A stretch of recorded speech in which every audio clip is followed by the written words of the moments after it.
Mm, so good.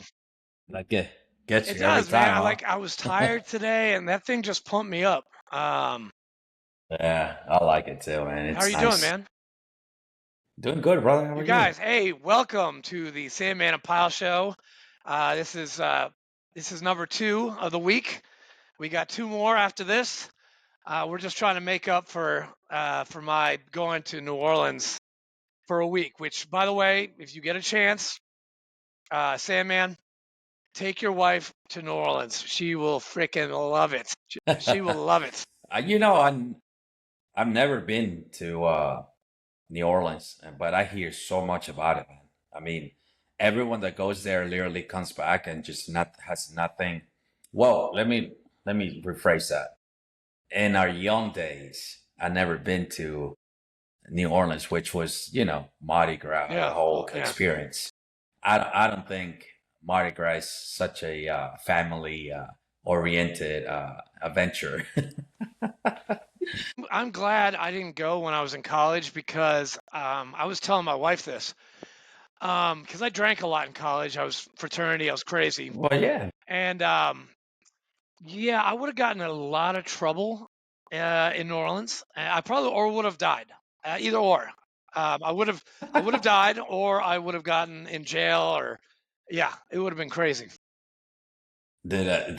Same here. I'm glad I never went because from the stories I hear, it was just Mardi Gras is they shouldn't allow anyone that likes to party over there, and we party hard. So I'm glad I And didn't go. there's a smell. I mean, down on Bourbon Street, you can smell, and there's I'm not going to say it on air, but it's kind of like the sewage in Iraq in Oh '05. man, Yeah, it kind of smells like that. no, Oh yeah, really?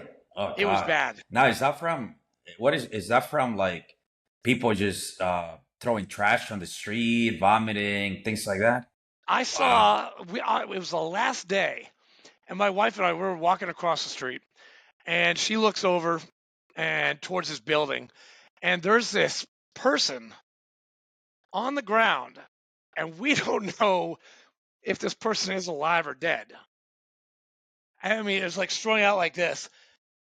And my wife's like, Katrina's like, is that person dead? And I look over, I'm like, and I see the chest going up and down. I'm like, no, no, it's good, but we should leave like right now. We should Oh my go like god, the other way. dude. I mean, think about it. The closest thing to Mardi Gras for us while we were still in the Marine Corps was Myrtle Oh Beach, my God. dude. And it was Yeah. the stuff that we used to do. I mean, can you imagine having like a 96 in New No, Orleans, Mardi Gras we per would be se? like, That would, we'd be on libo risk. We'd be able, we, they'd, yeah. they'd keep us in our barracks. Like we wouldn't be able Yeah. allowed to leave.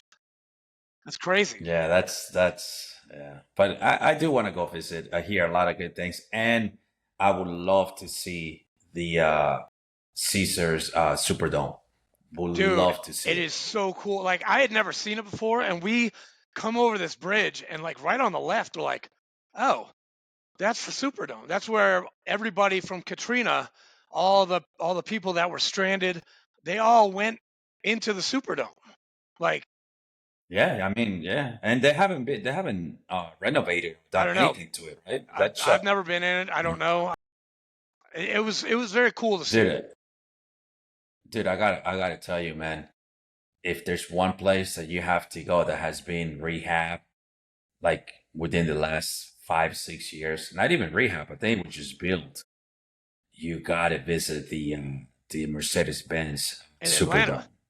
Oh, Yeah, in yeah, yeah, Atlanta, yeah. the home of the Atlanta Falcons and the soccer team. Oh my God, what a state of the art! By far, maybe not size wise, but by far the best stadium I've seen on the East Coast. Now, not size wise, but like technology, dude. The place is I unbelievable, was there. I was unbelievable. there once, but I don't think they had done the renovations. Atlanta, remember they used to have a hockey team back in the day? No, I don't. I They wouldn't did. know. They had, it was called the Atlanta Thrashers. Wow. They only lasted for like 3 years. I saw 2 games there. It was really cool, but I guess, I haven't been since this revamp thing you're talking about. And we need to go. You know what? We need to Dude, get into soccer, it's dude. For this podcast, we need to start bringing soccer into this Sandman and Pile show.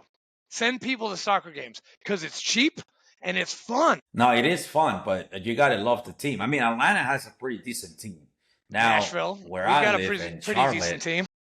yeah, um, Charlotte, North Carolina, on the other hand, Charlotte Yeah, FC this season is the first time they actually made it to the playoffs.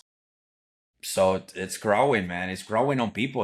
I see the movement uptown Charlotte when they play, and it's getting there, man. It's a lot. The stadium gets filled up more now. So yeah, man. It's and the team's only been active for what, maybe 5 going on five yeah. years, if I that. mean, So yeah, Nashville man. has the Nashville Soccer Club. They did very well this year, and it's $26 for a ticket. It was a packed house, and I had fun. Like, no, seriously, Well, that's like cheap. I was terrible. I played soccer for a little bit, and dude, I fucking sucked. I was fucking terrible. I was fucking terrible. That's actually pretty cheap, man. Over here, the cheapest ticket is probably sixty Okay. dollars. 57, 60, and then you have your little Yeah, yeah, high yeah. end The seats. boxes and Your everything like that. Yeah. lower, yeah, lower Did you ever level next to Did almost. you ever play soccer when you little little little Sandman Paquito Sandman? Absolutely, man. I mean, I played in high school and never played in obviously college, but you weren't around for this. We even, as part of a humanitarian, when in Yeah, Haiti, yeah. when we were Yeah. already kind of, you know, um, getting ready to go back home time frame, we actually hosted a soccer No. tournament. And yeah, and one of the platoon commanders from Weapons Platoon was the head coach, and everyone who at some point in their lives played soccer, we formed a 11-man team to play against the different groups in Haiti. So it was like an actual tournament. Like we had 6 different Whoa. teams. Yeah, it was 3 days long. So it was That's great, dude. man. I mean, it was kind of like bringing the community Yeah. together, I did man. not. You know And what? I had never heard that at all from yeah, any of and the it's so salt dogs. crazy because yeah, and it's so crazy because whenever that was going on, only the people that were only the Marines that were playing in the tournament were allowed to wear the this green skivvy shirt and green skivvy shorts. So here we are in the combat zone, with And skivvy you're green shorts on greens. and Hey, green on greens, did and Pereira play? he wasn't. He was too green to be part of Got it. that. So that we used all those guys as a security element. So they formed like a little platoon of nothing but like green guys and guys that didn't want to be part of the tournament, and they became kind of like the security team. So those guys would ride out on the convoy, close out the area, the soccer field, and post security throughout. That's cool. So yeah, it was fun, man. I forgot about that. Yeah, it was really really cool to that. We got our asses kicked because those Haitian players, man. Those guys are no joke. Yeah, I hear they're pretty good. Hey, it's we're still waiting. Hey, our guest hasn't chimed in yet, so I don't know where he is. So Yeah. guys, I'm sorry. We were supposed to interview Robert Olivarez, 37 Marine, and the past National Military Order of the Purple Heart Commander. And if you are watching, Robert, TikTok, I know I talked to you about this, and I'm sorry. Uh, We've he, we've rescheduled him a couple times. We're going to give him a couple more minutes to, maybe he's got to do something. He's in Washington, and it's Well, 3 different time hours away or zone, something and like not that. only that, yeah, So, yeah, and for the first timers, yeah, it's usually a little bit of a struggle because they got to with download the app. Yeah, the yeah, it's crazy. yep. So we understand, but we also Oh, he's trying to understand the jump on. fact Oh, that he there he probably is. There he is. uh, Dude. How you doing? we lost him there for a little bit. Robert, you there, dude? Yeah. Robert, you got a good Wi-Fi connection? I can hear him. Oh, I can't. there he I'm is. There's switching a picture. switching Wi-Fi. Can you hear There me? he is. All right. Okay. What's up, dude?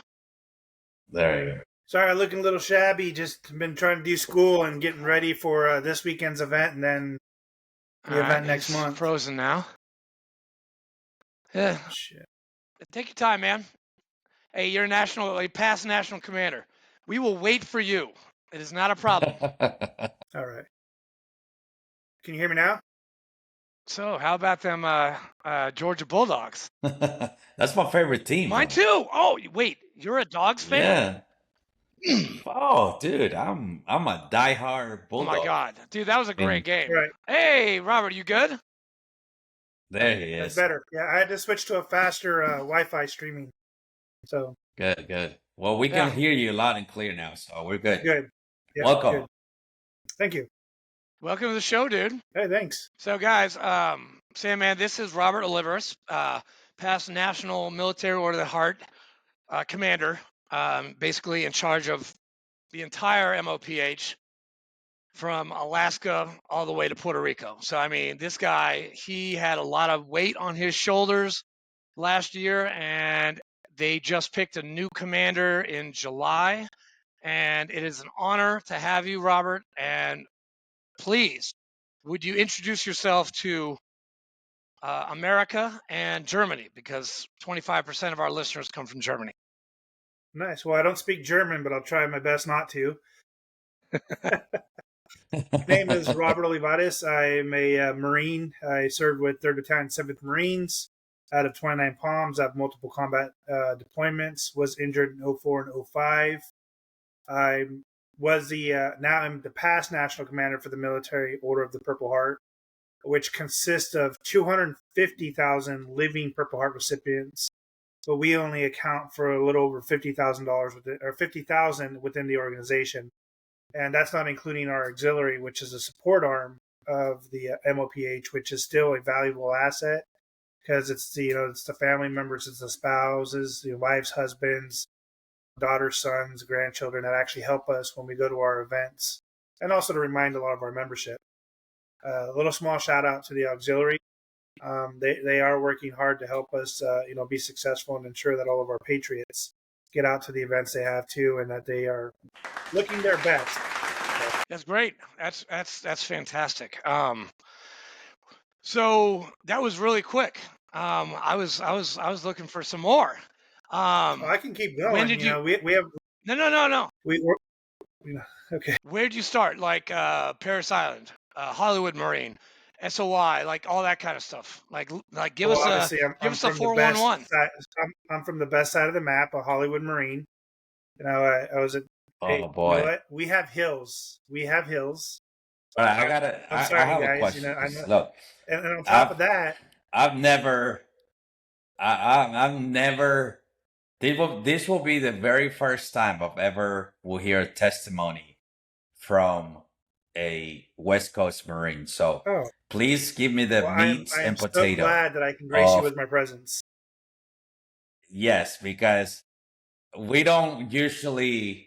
You know how it goes between East Coast and West Coast. There's always going to be that. So tell me. At the end of the day, we're all Marines, and that's what that's what counts. But we got to jab at each other. You got your East Coast and your West Coast. Yeah. So unlike you guys on the East Coast, we didn't get to have the female populace next to us, but we do now.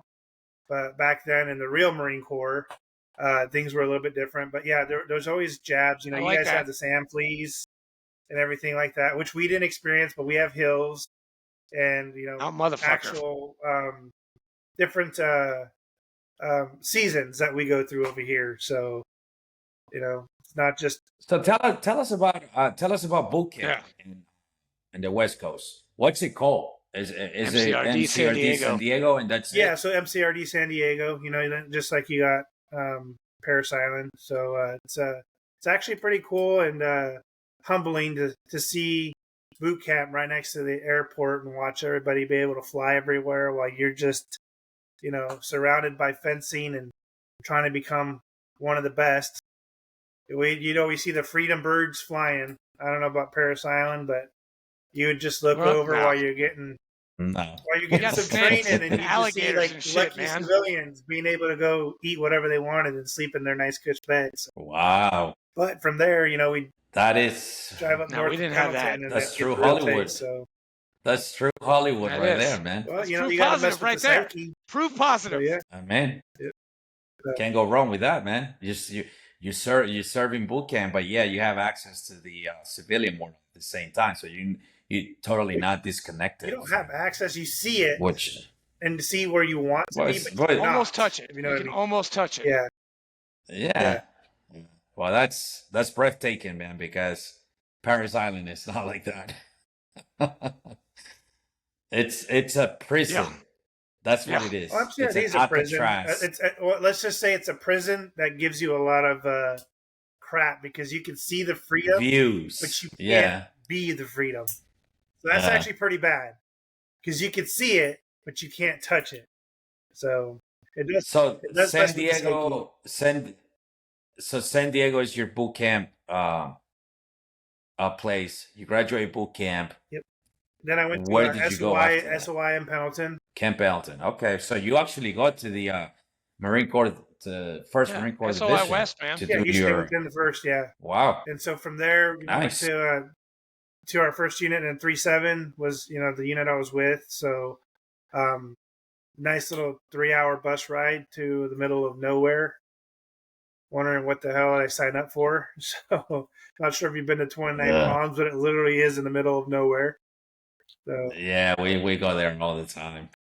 Camp Got some Wilson. stories Yeah. about that. yeah, Camp Wilson. Yeah, classic camp, but a lot of good training. You got CACs, UCACs, stuff like that. It's actually Yeah. pretty good. So and it prepares you for the desert environment, That's which good, I've been a man. part of for 20 some years. So being there was probably one of the better choices I had because I had that environment at my fingertips, and then it prepared us for our deployments overseas. Dude, that's crazy. Are you a local West Coast? Yeah. I was actually person? I'm actually a Navy brat. I was born and raised up in Washington State. Nice. Dad was in the Navy, and parents separated. I obviously stayed with my mom. Then one day I decided it was time to get up and go, so I joined the Marine Corps. Dad wanted me to join the Navy. I'm like, I'm gonna do something different. Went and joined the Marine Corps, and that's the story. What year did you go to boot camp? 2000. 2000. Okay. I knew he went in like 99 or 2000. I just didn't remember what year. So you were already well on your way whenever the war on terror Yeah, officially 9/11 kicked off. happened. My friend came in the room, said, "We're going to war." He's all excited. I was like, "We mean we're going to war?" It turns on the TV, and all I see is the plane hitting the building. I'm like, "What movie is this?" And we came to. We all got, everybody got activated, and we were just at the ready to deploy, and just waiting orders until we actually deployed. That's gotta be one of the I would say the positive things of being a West Coast Marine, because anything that happens in the Middle East, the West Coast is the go-to battalion. You know what I mean? The division that controls that AO. It's anything that happens there. 2nd Marine Division only handles Southeast Asia and Asia. So anything happens in North Korea or whatever, that's where we go. Obviously, nothing's what's happening over there, so that's why everybody was just going to Iraq and Afghanistan. Hey, Sam, man, I'm sorry to interrupt your thought, but you do remember where 3/8 was born, right? In 1941, November 7th, 1941, on the idea, bro. West Coast. 3/8 was born on the Really? West Coast. Wow, but how did that happen? That 8th Battalion wouldn't even. Probably getting ready for the island hopping campaign, Yeah, Saipan, a lot of stuff. Guadalcanal. There's Yeah. Guadalcanal and A lot of stuff was yeah. brought to this way because of the desert environment and the terrain, which was somewhat familiar to the places we were fighting. Just like, a lot of units were moved. 7th Marines wasn't always at 29 Palms. They had jumped around. I just heard, I don't know if it's true, I got to look into it, that they were out in Hawaii at one point, but I knew they were in Pendleton, but ended up in 29. Every unit does move around, What's or your they start motto? somewhere and then they settle. What's that? What's that motto for 37? No shit. It's a good motto. That's a good. Actually, That's a good I motto. just got it. Oh, hold on 1 second. So, let's see here.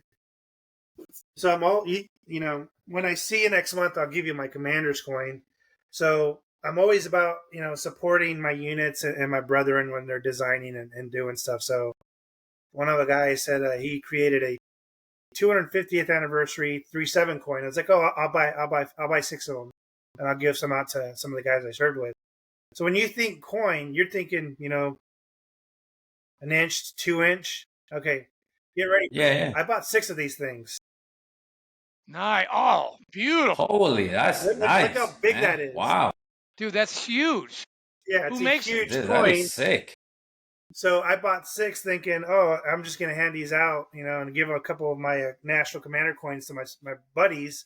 No, I got to buy a big package to send these things in, but it was pretty cool. They were And he makes so he makes them. he designed them and had them made. Yeah. So Yeah, we got to talk to we got this to guy talk 'cause that we guy. got to make Yeah. that into the 3-8. I got a patch guy, Yep. but I need a coin guy. I definitely need a coin. I got a Yeah. patch guy, but all I need a coins, coin all guy. my coins were made in China, and so I bought 900 coins for $1,600. Okay, that's Which, not that's bad. I That's think a good that's a good price. deal. No, Same that's a great deal. coins. Yeah, it's a good deal. Yeah, same coins here in the States would have cost me about $4,000. I remember I had coins made for when I was state chaplain, and I got like 100, and it was like $2,000 for 100 coins. And I Yeah. was like, oh, that So was everybody's bad. mad at me about China. It's like, I got no beef with China. They ain't done anything to me yet. So let's get a good price on these coins. So Robert, what? So tell us a little bit about your tell us a little bit about your experience in the Marines. I mean, obviously you went to probably, SOI, like any which Marine, is the best experience I've ever had. Actually, believe it or not, I just moved, so my room's not set up yet.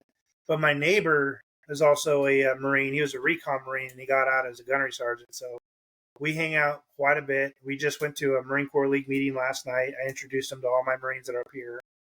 And then he's actually you'll meet him. He's the guy I was telling you about that's going to PA with me. Oh yeah. So he'll be there. Yeah, so you'll meet him. He's 3rd Recon guy. But the Marine Corps is probably like the best choice I've ever made in my entire life. The brotherhood that I've created and the bonds that I forged with all these guys will never be broken. There's not a single Marine who is not going through a hardship or needs someone to talk to. They know they can reach out to me and I talk. When I do go on trips, they'll tell you I travel a lot.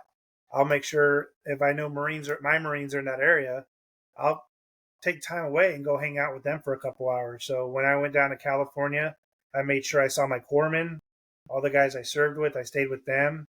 When I was down in Texas, the guys that were in my gun teams, I stayed with them. When I go to DC, I have a few guys that were in my battalion that I knew, and I hang out with them. I'll go to dinner, catch up with them. Same thing with Florida. So I think the brotherhood and the bonds that I've created are probably a lot stronger than the ones that I have within my own bloodline. Like I do talk to my children, obviously, because they're my children, but I talk more to my Marines than I do my own family. Because there's something that to be said that we went through hell and back. We saw what we saw, we did what we did, and my family doesn't understand that. And that's like probably something that I'll take with me to my grave. But that saying that's like tired and true. Once a Marine, always a Marine. There's no you don't hear a Marine saying I'm a former Marine or I'm an ex-Marine. I just met my neighbor 2 weeks ago. Didn't know he was a Marine. He saw a patch on my car. He's like, "You're a Marine?" I'm like, "Yeah." Then he did the one Marine thing that every Marine does because we want to call each other out. and see if we're real Marines. And I got grilled, and he asked all the right questions. I'm like, I'm not going to waste my time. You obviously know about MOSs and ribbons and deployments and whatnot. So we became really good friends. And so Yeah. I think being in the Marine Corps has like when I did work and the way I do schooling, it gave me not only like the sense of purpose, but it gave me the leadership skills that I need. Ever since I got out, there's never been a time where I was at the lower rungs of as an employee. I quickly progressed to manager, general manager, and was able to run companies after the Marine Corps. And then with schooling, get stuff done, make sure it's on time and ahead schedule, and that's some stuff that I've taken away with that it's lived with me ever since, and I've instilled it into my own kids. They're always about being on time. I try to do the 15 minutes prior to the 15 minutes, but that don't work with them yet. So, So obviously you go through all that in the Marines. How old were you when you got out of the Marine Corps and started your adventure as a civilian and into what you're doing now? I want to say I was 20, 28, 29 when I got out. And then I actually went back. I didn't work when I got out. My now ex-wife was the only breadwinner in the family because I was on leave, so I was still getting money. And funny story, I didn't know if I wanted to go back to work, but I was out in front of our house riding quads with my oldest son, and I happened to see my old employer, and I was like, crap. And I ducked behind one of the pillars of the house, thinking as he drove by, I was like, okay, he didn't see me. Well, sure enough, like 10 minutes later, he comes driving by, stops. He goes, oh, well, when did you get back? And I didn't want to lie. I was like, I've been back a few weeks. Next words out of his mouth, like, great, see you next Monday. I was like, I didn't even apply for a job and I got one. So did that for 4 or 5 years until he decided he didn't want to run the business no more and he wanted to do something else. Went to school, hopped around a few jobs. Now I'm in school again at 45 years old. And I might get a job. Tomorrow might be different. Who knows? So we'll see. Where are you going to school? I'm actually online at DeVry, and then there's a community college. So I'm doing both because I'm trying to finesse the system to get all the money that they're supposed to give me. That's good. I mean, the area you live in. I mean, my brother used to work in Seattle, and I've been out to Washington many times. Beautiful country. Do you City. do you find your work helping veterans fulfilling, like in Washington? Oh yeah. So Are they very receptive? we do. They are. So we actually, so obviously there's an array of programs within the military or the Purple Heart, from suicide prevention, youth services, homelessness, welfare, advocacy, legislation. So what I tell everybody as a past national commander, when I was national, find what fits. We have all these programs. Not all of the programs are going to work in your state. So in Washington, the programs that work best are youth services. Obviously, it's ROTC, and we extended it. We have a competitive fishing for high schoolers and middle schoolers that we promote, and we get them the needed supplies to go out there with Boy Scouts and all that other stuff.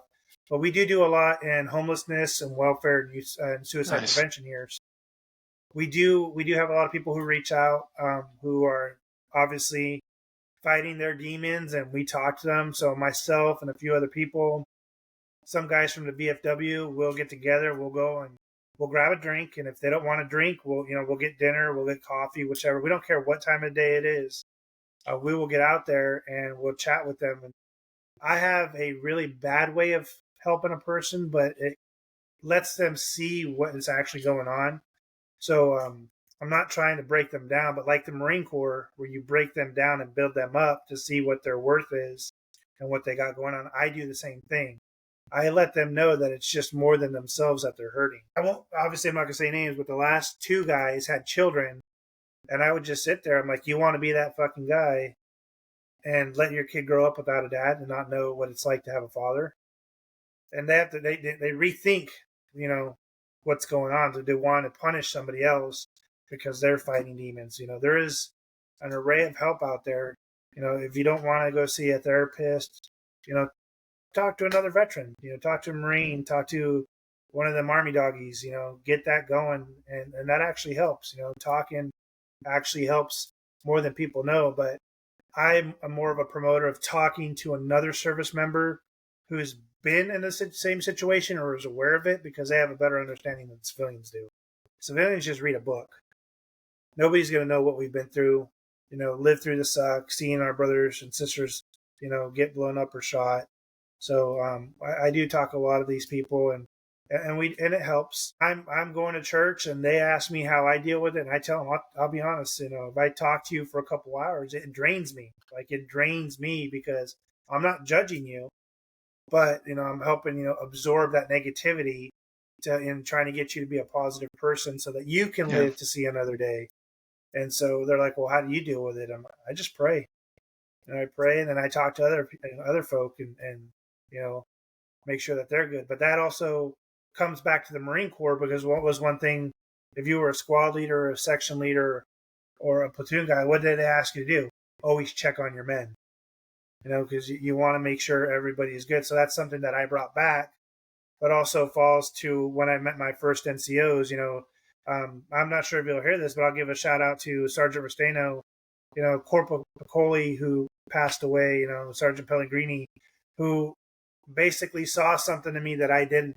And the best advice that they gave me was, you're going to have good NCOs, you're going to have bad NCOs, you're going to have good staff NCOs, bad staff NCOs, so on and so on, right? So they told me to pick the best things that you see out of these leaders, incorporate it into yourself. Pick the bad things you see out of these leaders and have nothing to do with it. Just know that this is a bad route. This is something that you've seen that you don't want, and ensure that you don't become that person or absorb that, bad leadership trait. And obviously, I was probably the youngest national commander for the Purple Heart. Those skills and everything that I grew up learning got me to be the national commander. And what, for me, I wasn't thinking about what was going to happen until I was obviously leadership in my 50s, 60s, but I was in it in my 40s. And that was something that I said back in 2018 when I hosted the national convention, that someday I'm going to be up there. And I'm over here thinking 15, 20 years, not 6, 7 years later. And so, dude, that's just So tell us about that. Tell us about that journey. How did you got involved? How did you get involved in this organization, and how everything? Well, there's two ways that I got involved, and I'll tell you the stories. They're pretty messed up stories, but they're funny. So the first story was, I actually attended a veteran's funeral. And this is before I got heavily involved with the Purple Heart, the Marine Corps League, the VFW, the American Legion. There was nobody there to pay their respects to that veteran, which really upset me. I'm thinking, I did all these combat deployments. I got all these ribbons and medals, all these accolades to show what I did for this country. And I need more from the country than just my family showing up on my last day above ground. So I made it my mission to ensure that any veteran that passed away, that we had an honor guard, and we had people there. It doesn't matter if you didn't know the guy. It doesn't matter if you didn't belong to your VFW, your American Legion, so on and so on. That we had representation there to pay our respects and homage for what that service member did for this country. Because we pay more of a respect by showing up in force because we served than the average civilian or family member. So with that, I made it a mission. I joined the American Legion, did the Marine Corps League. When it came to the Purple Heart, that's a story in itself. I was actually on a date when I found out about the military or the Purple Heart. I was at a movie theater. I remember this story.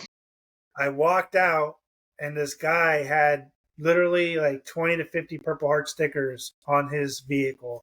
And I was like, wow, this guy is in love with himself. By chance, he came walking out, and the first words out of his mouth were, "What the fuck you looking at?" And I was like, oh, wow, somebody's going to get in a fight. This is awesome. I'm going to watch somebody get knocked out. Turns out he was talking to me. Well, that obviously altered my mood. And he's just like, well, you got a problem that I have a Purple Heart? And I'm like, well, I have a fucking Purple Heart too. And then I started to walk away because I knew I was going to get pissed. And he stopped me and asked me if I've heard about the military or the Purple Heart. By that time, I was already pissed. I'm like, what the fuck is that? Gave me his card, told me it was like the VFW, American Legion, but for Purple Heart recipients. So I was like, whatever, dude. Took his card, and a few weeks later, the girl I was dating wanted to go to the mall. Long story short, I thought I was going to some type of AA meeting. Turns out it was a Purple Heart meeting. And just got hooked. Became the Americanism officer. So they wanted someone young to go and present awards to all the high schoolers and talk to the high schoolers and, all the Cub Scouts and, tell him what the military was like, and started making it up the ranks, became the department junior vice, senior vice, was going to walk away. I'm like, I read in our bylaws, if you're not there to say you accept, they can't nominate you. Well, it turns out I was wrong.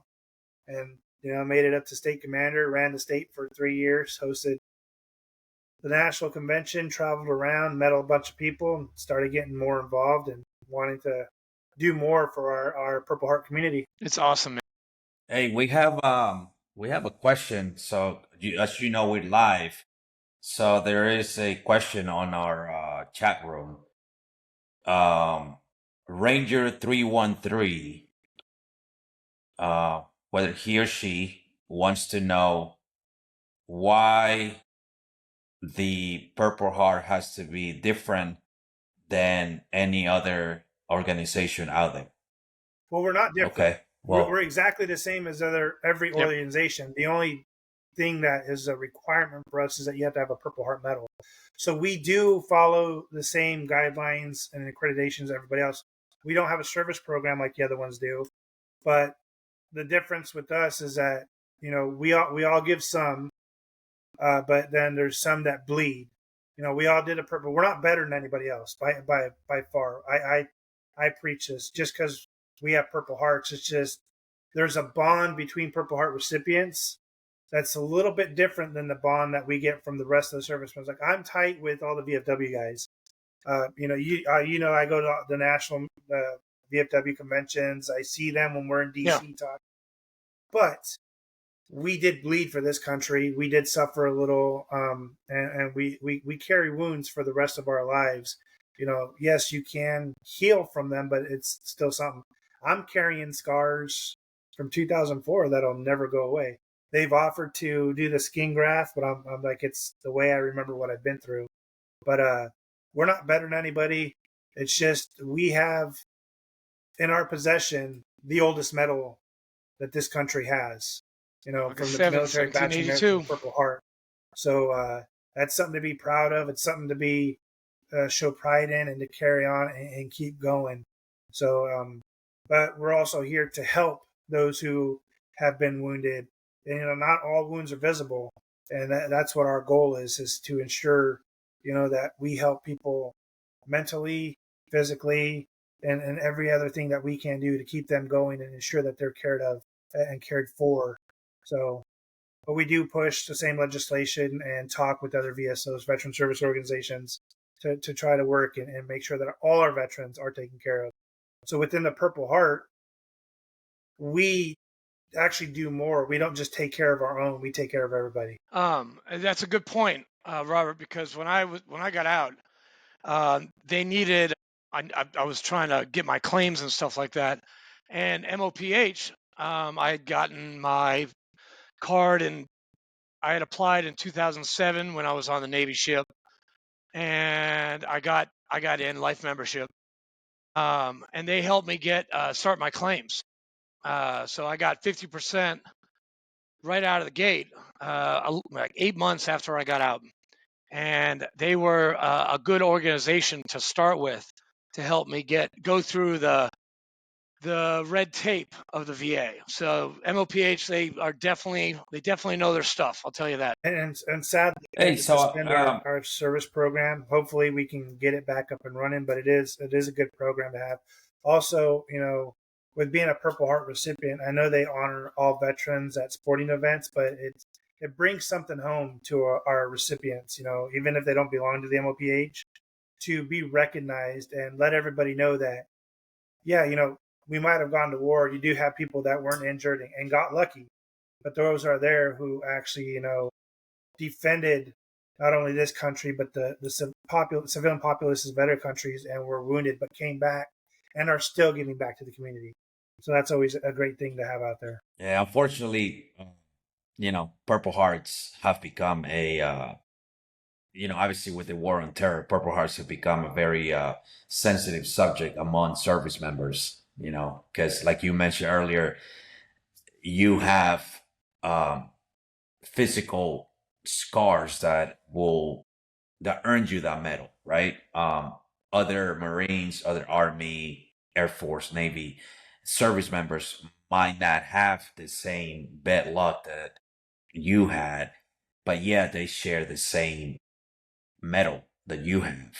And I've noticed that a lot uh, in recent years, to where Purple Hearts are just no longer, like you mentioned, you need to physically be hurt. You need to have something drastic happen to you. In the last 10, 15 years, people who were part of a non-traumatic event and they have no scar to show for, issue Purple Hearts just because they were somewhat out of commission for 1 or 2 days while serving in a combat operation. How do you feel about that? As both of you So guys, 'cause both of you guys are so Purple Heart they did change recipients. the Robert, rules go a few ahead. years ago. So now you can get a Purple Heart for TBI, which it should be a thing because TBI is just as bad. It might not be an external, uh, you know, um, injury, but it is internal. And TBI, which is traumatic brain injury, does do a lot to a person. I have pretty bad TBI. Um, for example, when I was married, my ex-wife was telling me about a birthday party we were going to for a kid named Xavier. I didn't know who that was. I did not realize that my cousin Christy, who I grew up with, had kids. So the last time I saw her, that's all I remember. So it sort of kind of sucks to grow up and or grow older and have a lot of your memories erased or obviously blocked because of the experience and all the stuff that you were suffering through. So those, the rules and regulations for TBI are something different. At first, I didn't agree with them, even because I had TBI. I'm like, so that mean I'm going to get another Purple Heart because I have it. But, I understand why they're doing it. But there are some people who do fake defunct just to get a medal that they don't deserve. And we have seen that. It actually happens more often than not. And that's Yeah. something that they do need to get down and be hard on and ensure that if you actually are going to be awarded the medal, that is for a legit reason. I know probably 3 or 4 people that I've come across in my lifetime that have been awarded the Purple Heart, and it's been because they wrote up a write up for somebody else, and the person did it for them. And I was like, how is that a thing? I was like, were you watched by a corpsman, a medical officer? And they're like, no. I'm like, well, that sucks because I had to get a whole write up and I had to be looked at, and it had to be said that I was actually wounded for me to earn this, and you just wrote a piece of paper. So I understand where people are coming from, but that's something that we would need to work on in the near future, especially as we got stuff coming up. Hey, Robert, when did you get your Purple Heart? In 04 Oh or three, 05? 04, and 05. 04. Yeah, In Iraq? yeah. Can't wait to go back. So tell us, so you obviously the national commander of this organization.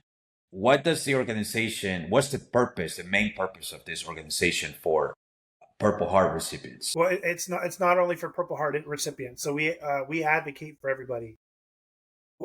We advocated this last year. We actually this year we testified to Congress, and when we testified, we made it more than just about Purple Heart recipients. We testified about the Green Alert, which is it's like the Amber Alert and the Silver Alert. The Green Alert, it covers not only service members but first responders. I'm not going to take away from the first responders who see trauma on a daily basis and don't know how to cope with it and need that type of help, but they don't, just like Marines and service members, We have too much pride to ask for help.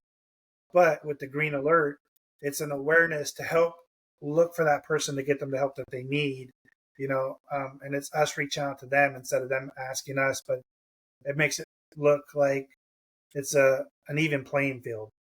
We had the Healthy Heroes Act, which was it's just a reform of the VA. A lot of the depression, a lot of suicides and everything else could be prevented with a few minor adjustments to the VA. Unless you're 100% or had mouth issues when you got out, you don't get dental. So with the Healthy Heroes Act, all we're asking for is a cleaning once a year, every 6-7 months. That would change the outcome of a veteran.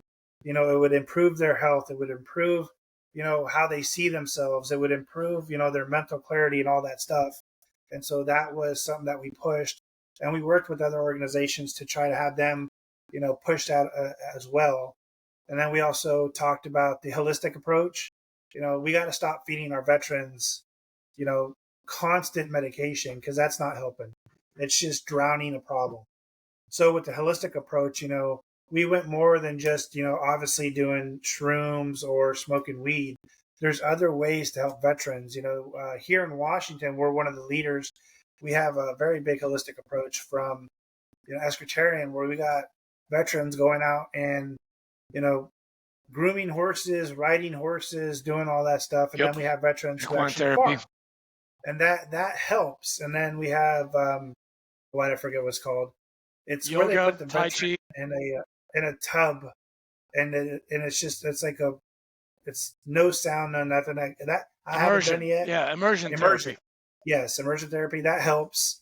And then we did a few other things that help, but we also do a lot of advocacy for veterans advocacy, women's advocacy, but we do a lot of youth services. So we were really big into ROTC. This year was the first year that being a Marine, which was a plus, I partnered with the Marine Corps League.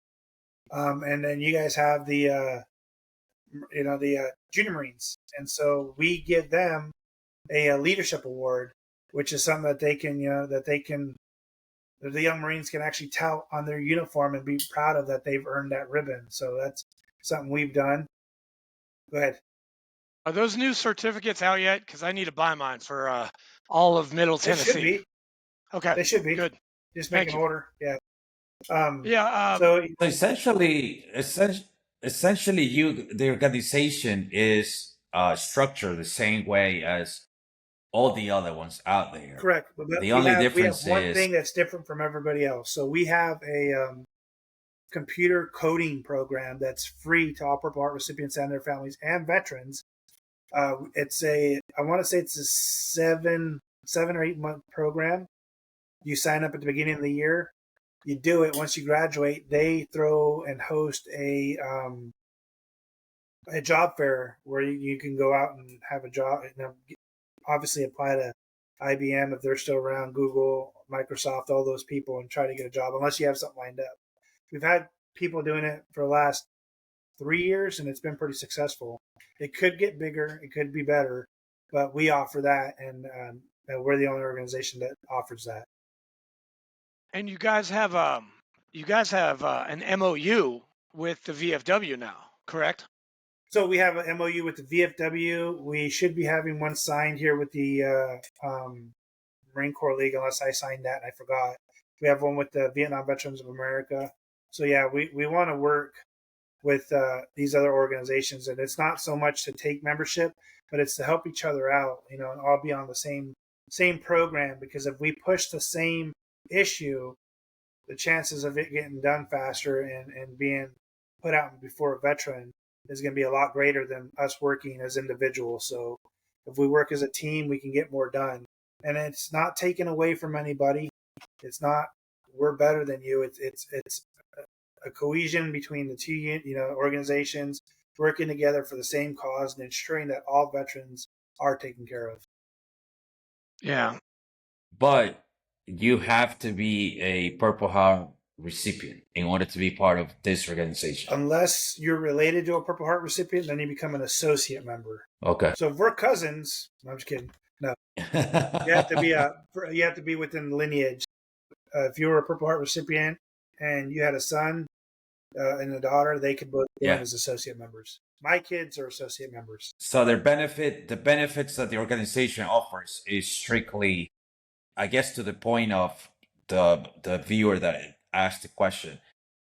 All the different benefits that you mentioned just now are only provided to members who were awarded the Purple Heart and their associates, or to any random service member? All service members. So any service member can join the organization. No, so you have to be a Purple Heart. Okay, let's say you need help. This is under the welfare line item. Let's say you fell behind on your bills and you need help. And the Purple Heart's the only organization that's there in your area. You can actually come to us.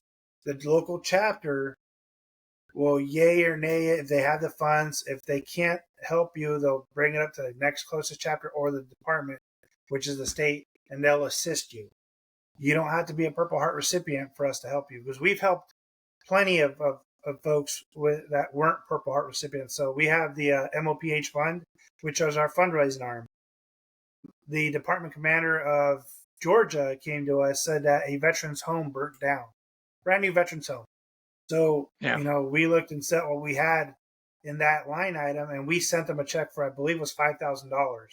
None of those guys were Purple Heart recipients, but that's still $5,000 to help get that home or help house them until they can get a new home up and running.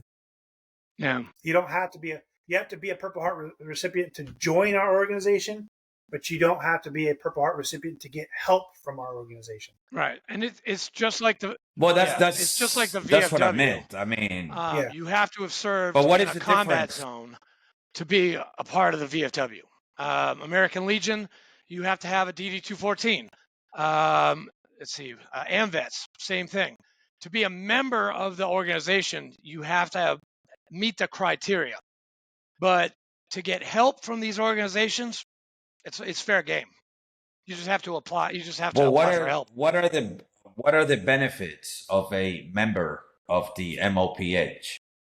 Well, there's a lot of benefits and a lot of stuff that we have that we're working on. I know veterans get discounts, like at hotels and airlines, but we're actually working to a, Purple Heart specific discount that we're working on with a few airlines and a hotel chains that we actually get that only applies to us, which would be, something, because 10% is good, but if you can do a little bit better, not all Purple Heart recipients have jobs.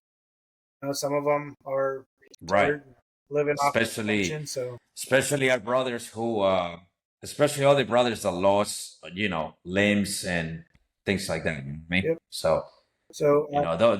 That's why I think that's where the subject gets a little touchy, because you have a Purple Heart awarded member of your organization that it's benefiting from the same benefits of someone who can work, who can mobilize themselves, you know what I mean? But yet you have to politically share the same benefits, because the organization was made for every Purple Heart recipient, not a classification of Purple Heart recipients. And that's another thing. Like, there's, depending on your state, there's benefits for Purple Heart recipients. So like in Washington State, we don't have to pay for tabs, and tabs are crazy expensive over here. So I got tab exemption, so I don't have to register my car every year. So I don't have to pay registration on my car either. Yeah, but not every state does that. But then we just did it to where you can do 2 license plates now, but it just used to be 1. And so that's an awesome benefit for a 2-car household. That's anywhere from $100 to $1,000 that they don't have to pay for that year, and that helps, especially of course, where we're at, because the cost of living over here is pretty high. There's benefits that we get state-wise for parking, and for I know they've opened up to everybody for national parks and stuff, but Purple Heart recipients have a little bit more leniency with the local parks, where they still ask you to pay because the national cards or state cards don't work there. So those benefits are nice because that's a donation or $5-10 that we don't have to pay to enter a place to take our families to. So Well, that's awesome. I mean, it sounds like you're very involved with everything, and that's my hats off to you, sir, because we all need people like Yeah. yourself and people that you work alongside with to be the face and be that support element that we all need. So, um, great job doing Yeah. that, Thank you, and I Robert. commend you for that. You were a So, thanks. great yeah, commander. thank you very much. It was fun to work under you as your chief of staff for Tennessee, which I'm really trying to get Tennessee back on the scene, and it's Yeah, it's I know what your painful, speed bump is over but it's there. gonna So happen. yeah. Well, I look forward to I seeing you. don't I'll know. bring you one of my Yeah, coins. So Yeah. we got to get Charlotte in the map. We have nothing do you guys We have? don't have Do you an guys there's have not an related to MOPH in Charlotte. Pretty sure there is. what's that? What's the zip code there? Yeah. Hey, Robert, look up Charlotte because you did this for me 2 weeks ago. This guy, dude, say man, this guy has everybody's phone number, like in the entire It's MOPH. 28037. 28037. Okay, give me a second here. And there is really no traffic. There's really not So that's not the there's major not problem with propaganda. that's the major problem with the military of the Purple Heart. So we're that one organization that doesn't want you, but if you're a Purple Heart recipient, we will welcome you with open arms. And we're really, really bad about promoting ourselves. So me as the past national commander, my year, we had the most exposure that we've ever seen in the last eight years. So I was out there working with all these other organizations. You saw me pretty much everywhere, and that's what I'm trying to keep going, is to ensure that people know who we are. Like I said, there's 250,000 Purple Heart recipients. Not all of them know about us, and so all right. What did you say your zip code was again? Well, that's awesome. 28037. 28037. Okay. He's a Give me a wizard, second. man. Like one of our boys from 3-8, he's in the Purple Heart MOPH, and he's from Connecticut. And he calls me up. He's like, "Hey, Andrew, what's my MOPH number?" I was like, "I have no idea. I can only look at Tennessee people." And so I called Robert up, and he's like, "What's his name? What's his birth date?" Boom, boom, boom. Seriously, 10 minutes later, he gives me his number in the MOPH. I'm like, "Here you go, dude." Robert is like, he works magic, man. He really does. Been doing this a while. Well, that's awesome, Robert. Thank you for joining us today, and great information in regards of the organization, and I hope Always that people here who to can help. view this. Let people know we're around. Yeah. But yeah, no, I don't know what's taking so long, but I'll shoot them a text here with the information of who we have in that area or the closest chapter. Yeah, awesome, man. But Hey, Robert, before we sign off, because we're getting to the hour mark, thank you again, just like Sandman said. And definitely, I will see you on our birthday. Yes. Are you We'll coming be to the there the toast now. We're on going the to show up 9th? on the 9th. So, yeah. Okay, so we're gonna all toast Oh, our hell yeah. birthday at 12 Yes. o'clock, right near the ton. I mean, I'm gonna need some there's Red gonna Bulls be to stay up that late, but we're gonna do it. oh yeah, well it's open. I think the party goes until like 2 o'clock in the morning, and then we have to get up early the next day to do a whole bunch of shit on the 10th. Oh yeah. But I'm looking very forward to toasting with you. It's gonna be where are you staying at? it's gonna be good. Where are you staying at? Say again. Where are you staying? Where are you staying there in PA? So you keep on cutting out. Where are you staying in PA? I've got a hotel in in the city, and then like I'm going to my timeshare for like 2 days in Hershey, and then we have a hotel in Philadelphia for about 3 days. So if you want to stay, you can stay with us, man. Okay. I'll give you a got call plenty when of it gets room. close. cool, man. All right. Thank you. All right, Robert, Robert, it thanks, was great man. meeting you, man. Thanks. And Have a good night. hey, stick around for a second because it's got to download and stuff like that. But thanks a lot, man. See you guys. See you, Sam, man. See you. All right. See you. Good job. Yeah, thanks.